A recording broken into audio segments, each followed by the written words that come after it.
My Danish is really bad. I don't have a lot of Danish. So forgive me, I'm going to speak in English. My presentation is going to be a bit provocative. I'm going to talk about tendencies in the web and between theory and practice, how to use the web to get results. My background, I think you probably read my biography, or at least a shortcut to it. I've been actually working with a lot of non-for-profit. I work with the United Nations. So actually it's funny for me to be here, and I'm proud to be in places like this, because I think you have a lot of chances to change a lot of things. And although right now I'm in a big corporation, I still like to be in the two sides, because the world is made of a lot of changes. So the first thing is, in terms of being online for any business, whatever is non-for-profit or for profit, is about having a profile. Part of the strategy of being online and the results is about how do you want to profile yourself online. So you want to be more aggressive, you want to be less aggressive, you want to positionate yourself to get more results, less results. So it's about how proactive you are and how you interact with the technology. That is the first thing. The second thing is about being online is partly talking with people and talking with machines. I don't know if you thought about it, but most of the data that you have online, when you are looking at Facebook or Google or whatever, you are interacting with machines. Mathematical algorithms that deliver the data for you, faster or less faster according to the website, but websites are really made of machines and humans. So when you work online, you need to think that sometimes what you put online is partly, of course, targeted to humans, but the way it's going to be delivered to the humans is done through machines. This is the first principle I want to tell you.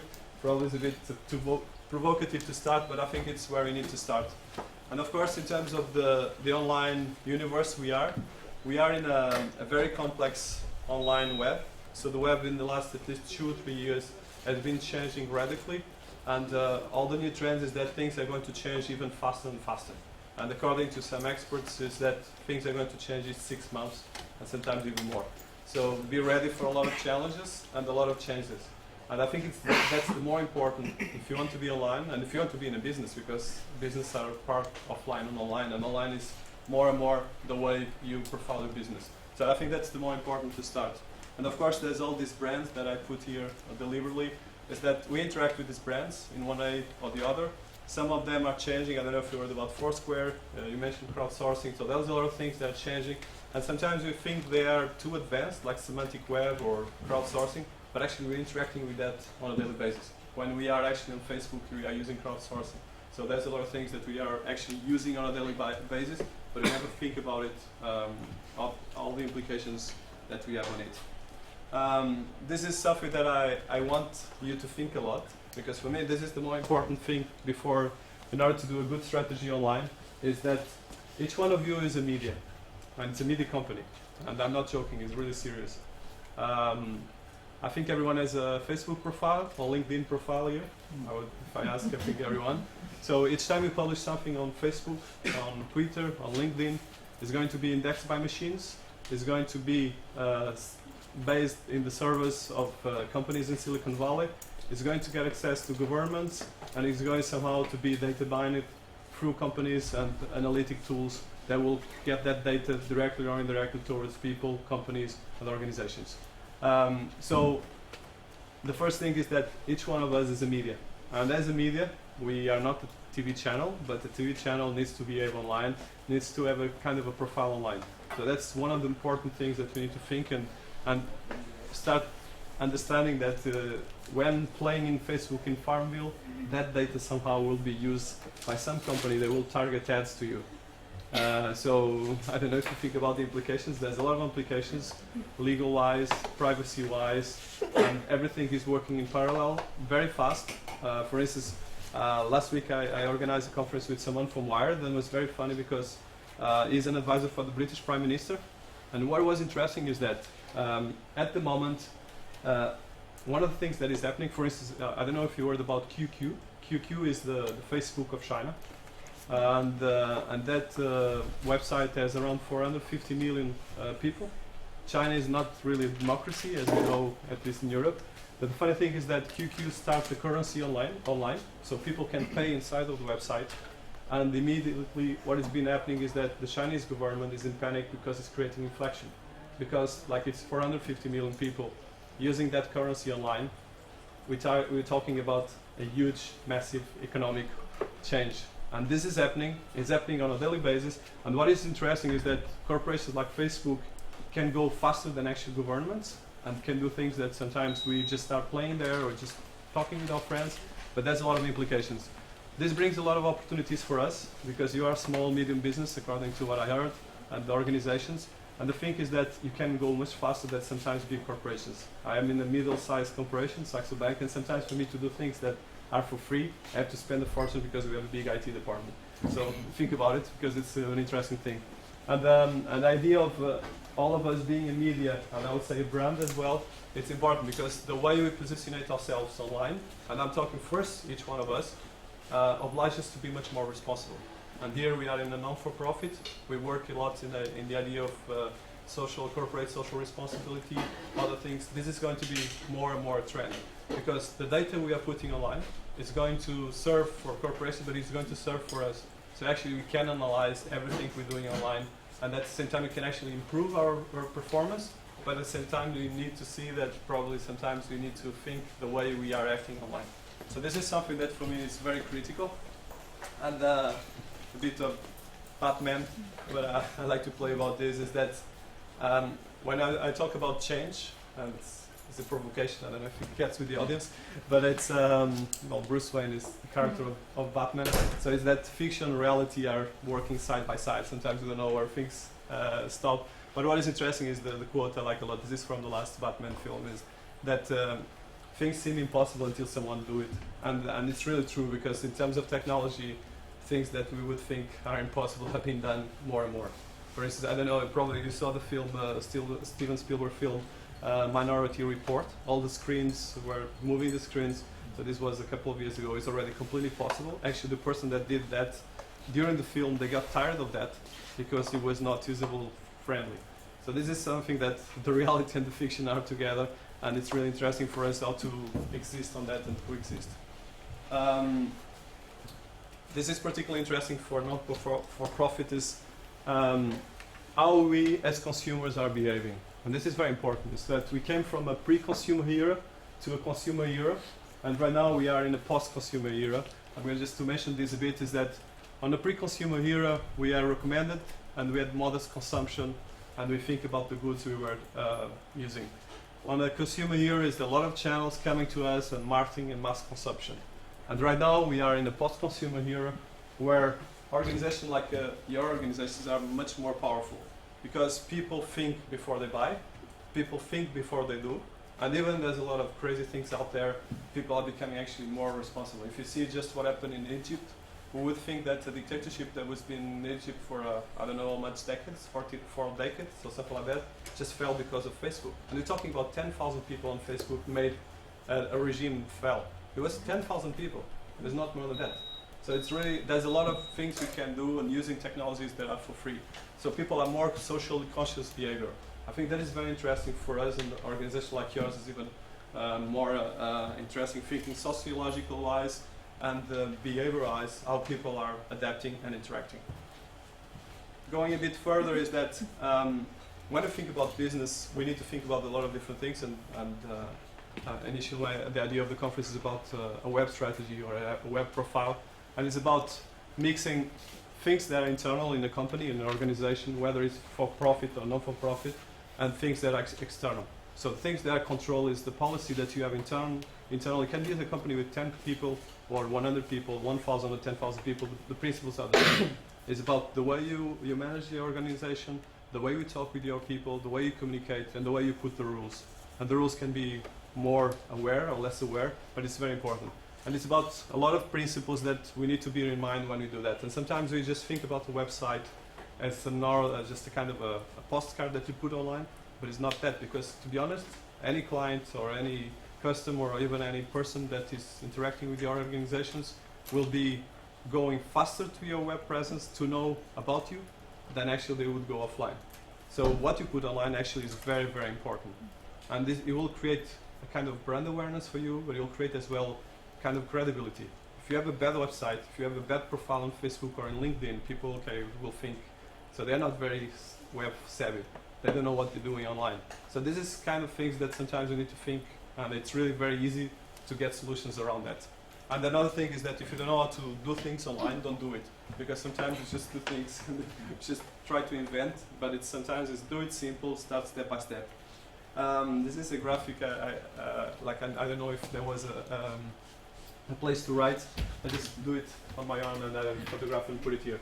So this is, let's say, this is the web, and the web is becoming, it's around 350 million websites, and 150 million more or less are in China. Actually, right now the numbers are slightly different because there are some sources that say Facebook is reaching 800 million people, and Twitter is reaching 200, 300 million people, and then it's Google. So this is three main players, that's all the players, but I push these three because these are the three players changing the web at the moment.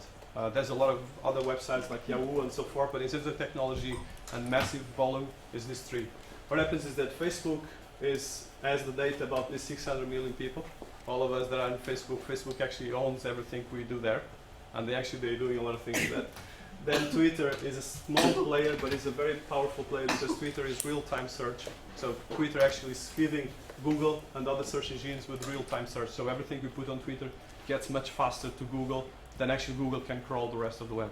So in terms of technology, there's a very interesting challenge here, is that Facebook, in one hand, has the information about the 600 million people or 800 million people, but it's as well indexing the rest of the web. Probably when you go to a website and there's the Facebook Connect with a like, you actually are giving data to Facebook. So Facebook not only indexes the information about us, but the information about the other websites. So actually what Google did that took them around 10 years to crawl all the web and display search results for you, Facebook is taking that in a couple of years. And is doing much faster and much better. And the difference between Google and Facebook is that Facebook is doing the crawling. It's all about crawling data and crawling user-generated data. It's crawling it through kind of an open graph dimension. So it's focusing people. Let's say they know about me, they know my circle of friends, and they know what I interact, what I search, what I put in my message, what I write, and my post walls and stuff like that. While Google actually doesn't know about people. Google is crawlers, so we're talking about mathematical algorithms that crawl the 350 million websites and get the data for the results. But they don't know that that data is one person, two person, three person. That's why Facebook is becoming so much valuable, because actually it's becoming more valuable than Google if you think for a while. Of course, the problem with Facebook is that Facebook has a lot of problems with privacy settings, and they cannot screw up because there's a lot of people there, so they know how to behave. They need how to behave. But I think they're doing pretty well because just think that the vice president of Google is right now the vice president of Facebook, so they know what they're doing, I think. But this is just to think about the challenge we have online and the way as well, both the technology and the content and our performance deals. This is a bit too much information, this one, but it's just to make you think a bit. I think in our case, because you are part organization, not for profit, it's about economics, technology, environment, politics, society. Of course, Facebook in the web is quite big because Facebook actually gets everything inside. Because what happened in Egypt, what has been happening in the Middle East is happening inside of Facebook. So actually, it's grabbing all the data. And this is just web. And then in the other one is emerging trends in 2011. And it's interesting, the more likely and the less likely. I'm not going to talk much about it, but it's the challenge is that things are changing, a lot of things at the same time. And of course, there are things that are more relevant or less. If I'm going too fast, please just ask me to stop. Another thing that is very important, and I think is where I think organizations like yours can be very powerful, is that the web, or marketing, or brand, or business is about storytelling. And this is the main difference that happens, I think, in the last 3 years, is that at the moment a brand cannot just expose to buy leads, or to buy people to buy the product, or to consume some kind of action, or events, or whatever. But it's much more, it needs to create a kind of a storytelling. Let's say I'm an organization, what do I do, what is my story, what people can look at me. And it's what people are looking for right now. When you look even in big brands like Coca-Cola, or Pepsi, or I don't know, Louis Vuitton, they're trying to position themselves around one story. And it's very important that they tell one story. When I say telling a story, it can be just in a small organization, tell, okay, we are just doing this kind of service for the society, We're trying to do events that are interesting for the commune of Copenhagen or to Denmark in general. I think it's very important to understand, okay, what message do we want to vehicle? And the reason I'm talking about this is that if you don't have a storytelling, part of our work is not working because we don't know what we were positioning ourselves. It's basic, I think it's basic communication, but in the web it's really important. And the reason why I'm talking about the storytelling is that 3 years ago, for instance, banks like mine or other big organizations would just send a message to buy products, to sell products. At the moment, people don't just buy or sell. They think twice, they ask their friends, and they will do it through tools online. They will send a message through Facebook, what do you think about this brand? I want to buy this car, I want to buy this house. What do you think about this neighborhood? What do you think about this organization? They will know everything, and sometimes they know more than actually the brands. And I think that is the challenge. That's why having a strong storytelling, it helps surviving a brand, it helps surviving an organization, because you know actually what you are. And if there's a problem, you probably heard about banks. For instance, my bank is having a lot of social media problems, or not social media, but a lot of problems in Denmark, because sometimes you're not well seen in the society, probably heard about it.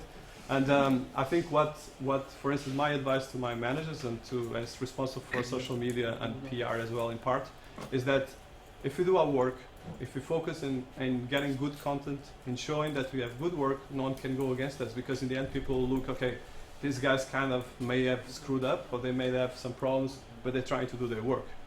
And it's about this concept of storytelling, about creating a strong awareness in the brand and in the work that you're doing, whether it's a small or big organization. Yeah. And this thing, then another thing is that the storytelling, in the past, is let's say if you go to the history of the Bible or even whatever the tale, is there was someone telling a story to other people. Right now you're doing this through web. And the way you tell the story is the way you create your profile on Facebook, you create your profile on LinkedIn, you have your website with information in the About Us. People want to know what is in the About Us.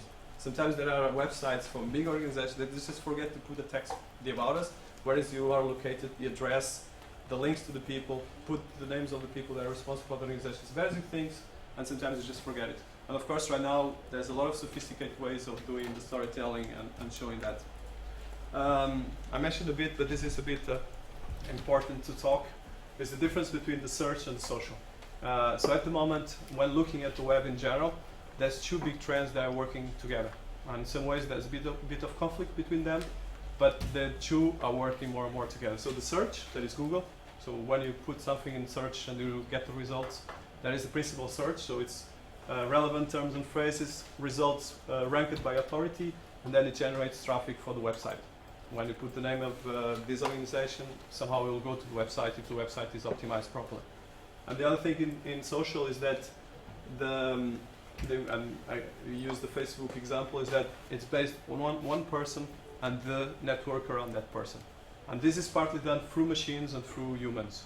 And it's very important to think about the machines. For instance, one I mentioned about the 350 million websites that exist more or less in the world, around 350 to 400 million.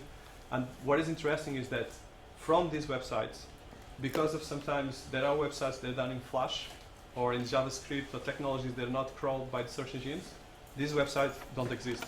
So when Google goes actually to some website, let's say if you go to a website that is done in Flash, Google cannot read it. So it will just pass it.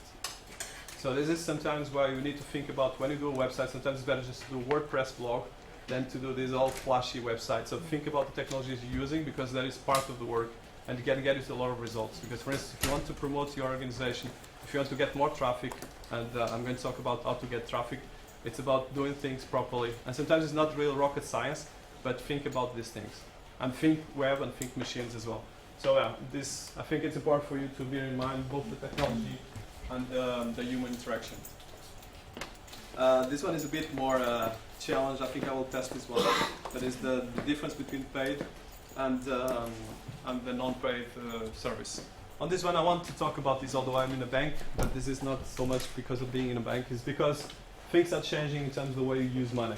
And I mentioned the example of the Chinese Facebook, and the way that the currency in China has been actually changing the economy, is actually facing a lot of very big problems for a dictatorship. So it's quite ironic that they are kind of imploding from inside. And the thing is that the creation of value is slightly different. Because what is happening at the moment in Facebook, I think, is going to create a currency. I don't know if you paid service inside of Facebook, but virtual money, things like that. So actually, for instance, just the farm bill games and all these games in virtual goods, like let's say buying flowers online for offering someone, this is generating just in the US around $2 billion economy. And we're talking about the last 3 years. So it's quite impressive. And Denmark actually is quite advanced on that and this kind of things. But the creation of content and value is really very important for the future of money and the way we interact with our economy. That's why organizations like yours, not-for-profit, have a huge capacity to change and move things. And then the storage of value, because the value needs to be someplace storage. You heard about the cloud, putting the things in the clouds. For instance, Amazon is putting all the information in the cloud. Of course, there's some dangers to that. What happened, for instance, last week or last 2 weeks in Japan makes us think about the fragility of our society. And of course, the access to value is that we have, in terms of the money, so the money, the currency is a way of giving us access to something. And the web and the social is making access to things that were impossible to access some years ago. For instance, the project of Google of indexing and digitalizing most of the libraries in the world, and they start with some of the biggest American libraries, was massive. Initially, they had a lot of problems because the authors were not happy, but it's great for us because we have access to books, entire books that would be impossible in history. At the moment, each child or each of our children can actually read an entire library without leaving home. And this is the storage of value. And of course, who stores the value and access the value and the creation is the interesting thing about the change of economy, of society and technology as well. And I think it's going to be a very interesting challenge for us to think about it. In terms of social networks, Facebook is the main social network, but for instance, Russia, it has its own social network. It's there. It's, in case of Russia, is NASA Plaza, QQ in China. So there's a lot of interesting challenges. Of course, Facebook actually is becoming massive in the world. They managed to go all over, and even in China they're growing a lot. But for instance, Google didn't work out in China. So that's an irony that Google, although being a giant, they didn't manage to go to China. So for instance, they're not crawling the websites in China because the Chinese government blocked that. But it's interesting to think that for the organization, at least they are more global to think about the different things. And about some departing ideas that I mentioned already, but starting inside. Evangelize first the people in your team, whether it's 2 people, 10 people, 100 people. It's what they want to achieve, think about it, and think the way you're going to use to achieve that. I think that is very important. And the idea of, for instance, sometimes, at least in corporations like mine, is the return on investment is key. So people want to, I invest this money, I want to get these results. But at the moment, it's that plus return on attention. Because we want a return on attention, ROI and ROA. So we want not just that we get the money back from what we invest, but we want people to continue with us. Because people, if they're not happy, they just change and they go to another place. So it's very important, and in the case of non-for-profit, I think the way we behave, it's really critical, and the way we expose ourselves. And of course, a very important thing is that even with all this technology, there are basic things that we need to do, and it's doing the homework outside of the web. Sometimes you want to promote a website to get more traffic for the website, and you forget just to tell about the website to our friends. It's because it starts like that. It starts talking to people, online, offline, and mixing two things. And for instance, sending a PR saying that you have a new initiative, sending a communication to the press, to the journals or radios, sometimes it's a very good way of getting traffic, and sometimes you forget about this, or a way of communicating what you're doing. And it's a holistic perspective. The idea that Facebook, Twitter, Google, everything works together. It's not just one or two. It's a mix of all the things. That is probably the more challenging because it obliges us to be good in a lot of different things that used to be difficult in the past. But we need to be updated on all of this.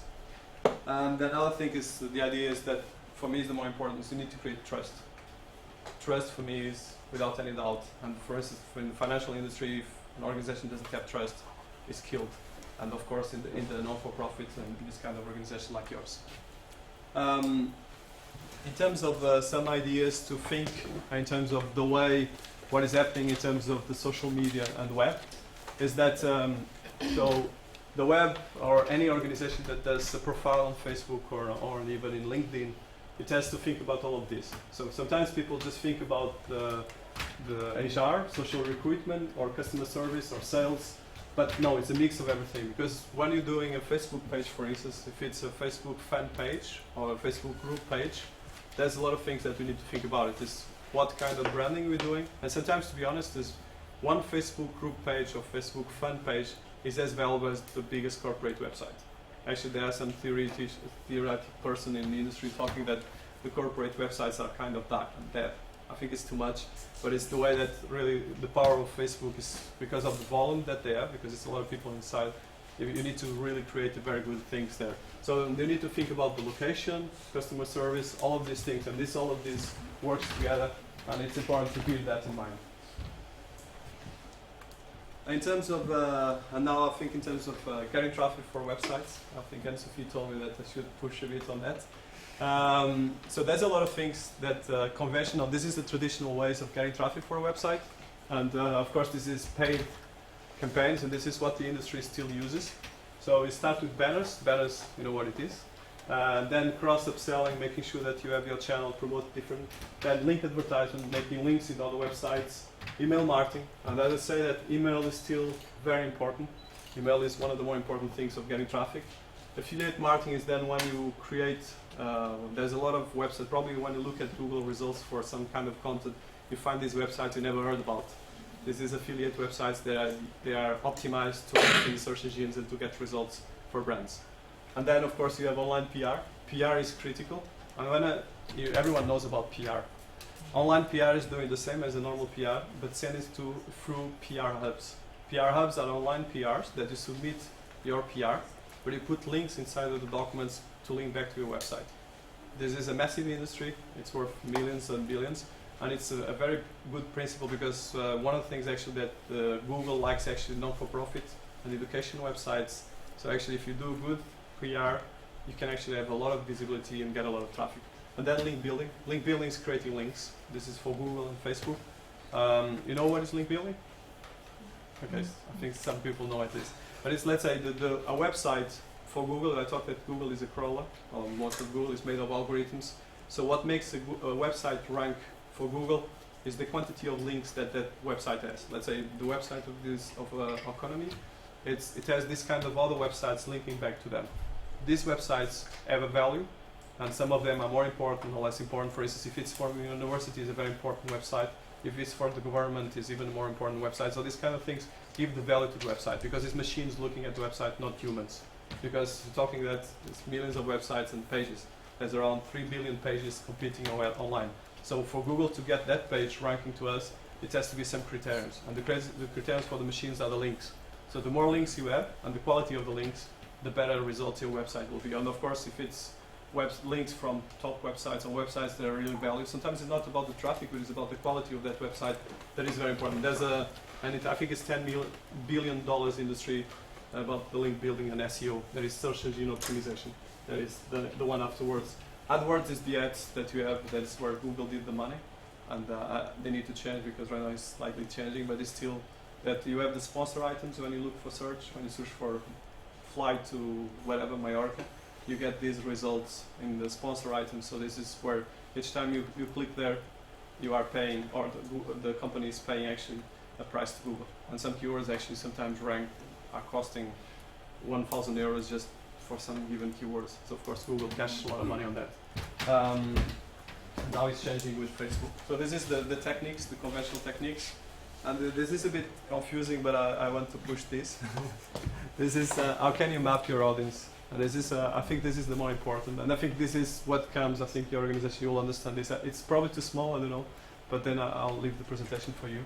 But it's about what marks an audience. Let's say if you are, let's say all of you here, you have interests. The same interest here is that you share non-for-profit principles, you work in this kind of organizations, you have a lot of interests. So that's the culture, the heritage, the characteristics. And for instance, when you're talking online, it's the same basic. It's like sociology. Actually, it's very interesting because a lot of sociologists are right now getting jobs online as analyzing communities, and let's say the Facebook community or the Danske Bank community or Saxo Bank community, because it ultimately is about understanding what is the audience you have and then engaging with that audience. And this is the same basic principles, is what kind of things these people have. Let's say me, what are my interests, and then you determine this, because in one end you need to understand what message should you do and interact with these people. For instance, I was seeing an interview with Mercedes-Benz, And Mercedes-Benz, when they create the Facebook page, they got 500,000 people in the first month. And then what they did was they decided, okay, we're not going to spend any money. What they decided was to start making questions and answers towards the audience. And then they understood what kind of things they were looking for. And it was very interesting because people were looking for advice about these things, that thing. And then what they did was they created content to answer their questions. This is a very simple way of getting an audience mapped and doing the work, and it's for free, just kind of resources. And sometimes it's a way of optimizing, for instance, your community. Let's say if you have a Facebook fan page, you put some question, okay, what do you think you should do or not do? And probably get people answering. Sometimes, of course, you have people very annoying that they don't have anything to do and they just go there. But of course, you need to behave and understand what other people are more interested in. This is a very simple way of mapping audience. And of course, using tools, analytic tools to do that. And of course, the Web 2 and the social media need to be at the center of global businesses. And this is really critical because at the moment, the website is the evangelize or is the brand of a company, is what defines a company. And all the presence a company has online, and it's really important to think about these things. And what drives traffic? And this is a quick win as well, because I talk about the techniques to get traffic, and this is the things you can use to drive traffic. A basic thing is to make sure that you create articles that are relevant. Let's say if you're talking about what makes sense for your audience. And it can be just blogging alliance, create an alliance with people that are talking about the same, or websites that are talking about the same subjects. Webinars, creating top lists, let's say the top list about the best organizations in the world, the top list about the best non-for-profit in Denmark. These kind of things are really useful for everyone, and people are looking for that because the web, independent of all the challenges of the web, it needs to be useful. So if you really create content that is useful, it's a very quick win. And of course, there's all of these things here: forums, link roundups, ebooks. There's a lot of small things you can do to generate traffic. And then, of course, you create these, but you need to put it in different websites. So let's say if you create an ebook that is quite interesting about the situation of the non-for-profits in Denmark, you need to promote it. So you send an email first to your network. Okay, you just did this ebook. Have a look, and then you can actually subscribe or create a PR around that, or then just go and distribute this through websites like Facebook. Put a link to that. Let's say you put it in your page. Create a link in Facebook. Create a link in Twitter, and then you can use sites like SlideShare. It's a kind of a PowerPoint website.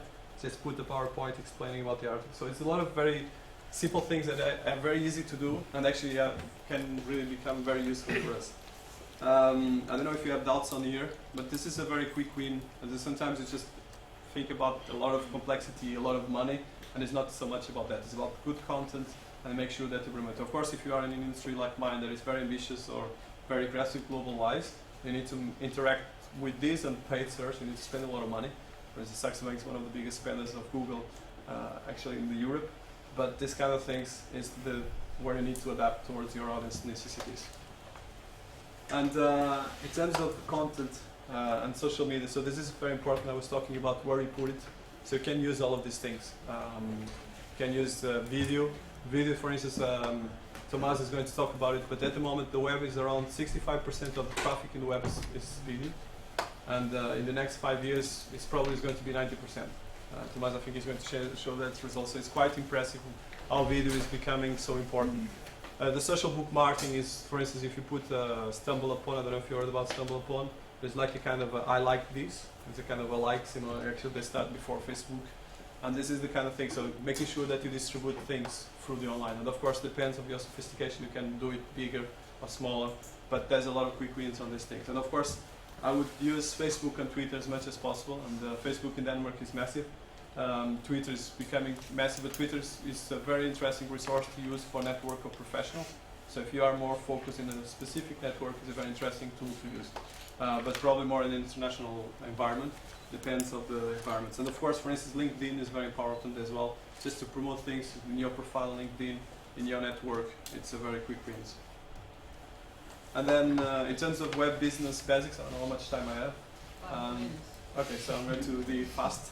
So in terms of brand and business strategy, know your products, make sure that you plan and clear set goals, and then make sure that you have a brand and design architecture. That is critical, it's basic, but don't forget it. and make sure that things work together. And I'm going to try to push on this one, because in my last 5 minutes I want to give something that is more interesting for you guys. And so all of you, in some ways, you actually are working for communities, offline communities and online communities if you have websites. So when you're working for an offline community, well, the commune of this part of Copenhagen, or whatever the part where you are integrated, you need to have policies, strategies, and so forth. And I think a very important thing is, one of the things I would think about after the strategy is and the culture is policies and governance. It's very important that you create your guidelines.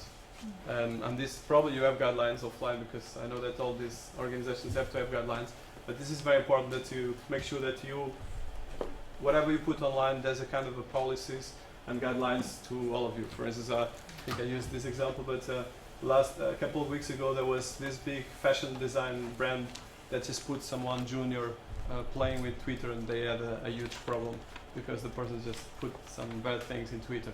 But I think sometimes if there's a policy, those things are going to be avoided. And that this policies is probably the policy that you have, actually the behavior that you try to make sure that it gets applied with the community, and make sure that it's online as well. And then there's all of these things, because web is more and more targeting a specific network. Not so much social media, because social media is everything, but a specific social network. And the social network is the kind of people that you target. Can be a group of 10, 20, 100, but it's about that. And it's the way you interact better or less with that, and using the web tools and the things that we know how to use and we need to use. And I think I'm going to this one I think is interesting, is plan for a social media crisis and make sure that you are prepared if something goes wrong, if there was a problem between the team, if the president had some kind of problem with someone in the board, make sure that you have a plan. And the plan is precisely monitor and listen and have a preparedness plan in place. And the thing is, sometimes it's just being honest. Okay, we screwed up. We're going to do our best to avoid this in the future. Is don't try to go and answer to everyone. It's think before you do these kind of things. For instance, when there's people complaining about something that went wrong in Facebook or in whatever the place, it's just being wise and think twice before you act. Because sometimes there are big brands that, for instance, there was the case of H&M Media. They had this big problem in the US because they actually put the clothes on the garbage. And of course, all the organizations non-for-profit were not happy. They could have offered it to places, and of course, there was this big social media crisis with H&M. And initially, they start answering and say, "Okay, no, we did this wrong, blah blah." But they should have just talked with the organization. Okay, we screw up. Let's make sure that we get some way of repairing that.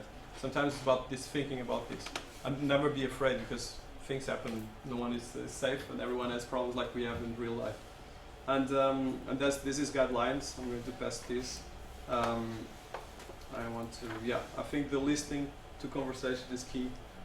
When you start creating a Facebook page or the profile online, is try to make sure that you look at the people you want to target. Don't just create it for the sake of having a designer coming with a great idea. It can be the best design in the world, but if your community is not advanced enough, forget it. It's much more important sometimes to have a proper blog that is very simple to do, someone writing every day and putting good content, and create the biggest flash website in the world and spending a fortune. Think about what makes sense for your community, because sometimes it does make sense to create big flash stuff. And of course, it's a human technology things mixing. And I will finish with the last one. This one is that people, and in our case, not-for-profit, but the people that we interact, they are very aware. And in Denmark, I think is one of the countries more advanced in the world in that area, is that every person we interact somehow has an expertise, has a master, or has at least a high level education. So we need to think that we're not talking for dummies. So we need to think what you put in web, what you write, the basic things. It's really, sometimes we just forget that. Sometimes you just want to get reactions, or you just want to get results, and we just forget the basics. And it's really very important to make sure that in terms of communication, we need to behave, and we need to come up with something that creates value. And I think to finish, this is the last one, is that the challenge of Web 2.0 and social media is that make us more aware, more responsible, and it makes us work much more. So you cannot just be relaxing because things are going to change so fast that we need to be prepared. And I think that's the more important thing. And then it's like we need to be wise, because I think I mentioned this, but you don't go to the street naked. And sometimes when people are on Facebook, they just behave like they are naked at home, just putting things on Facebook. So we need to think that everything that that we put online will stay online. It will stay in the servers of someone. The company can get bankrupt, but it will be bought by someone else. So it's important that we know about that. Yeah, there's a lot of other things, but I think this is more or less enough. And yeah, let me know your input or questions. Thank you.